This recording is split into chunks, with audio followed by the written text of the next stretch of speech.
Isang patay habang sugatan ng isa pa matapos bumangga ang isang fuel tanker sa Sariaya, Quezon. Sa San Fabian, Pangasinan naman, tatlong magkakapitbahay ang nasawi nang mabangga ng pickup ang sinasakyan nilang tricycle. Nakatutok si Marisol Abduraman. Nauwi sa trahedya ang masaya sanang outing ng anim na magkakapitbahay matapos mabangga ng pickup ang sinasakyan nilang tricycle sa San Fabian, Pangasinan kagabi.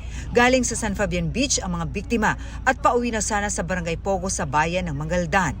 Ang nangyari po, ito pong pickup, may ino-overtaken po siya ng private. Pag right shoulder niya, nabulaga po siya. Nabulaga siya na may tricycle pala sa right shoulder. Ayun po, nabangga yung tricycle at nakaladkad po siya ng mga 100 meters. Sa lakas ng pagbangga, nayupi ang likurang bahagi ng tricycle habang wasak ang harapan ng pickup. Patay ang tatlong sakay ng tricycle. Nasa ospital pa rin ang driver ng tricycle at dalawa pa niyang sakay.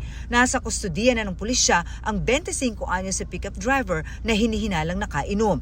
Tumanggi siya magbigay ng pahayag.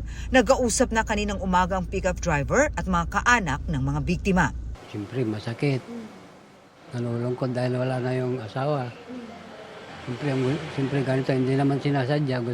Wala nang magagawa. Sa Sariaya, Quezon, dead on the spot ang driver ng isang fuel tanker matapos sumalpok sa isang water refilling station sa Barangay Montecillo kagabi. Ayon sa pulisya, galing sa fuel depot ang tanker. Nagagarahe na sana nang mawala ng kontrol sa manibela ang driver nito. Mabuti at hindi sumabog ang fuel tanker. Agad dinala sa pagamutan ng sugatang tauhan ng refilling station matapos mabagsakan ng debris. Sinusubukan pa siyang makuhanan ng pahayag at ang kaanak ng namatay na tanker driver. Patuloy ang investigasyon sa insidente. Marisol Abduraman, nakatuto 24 oras.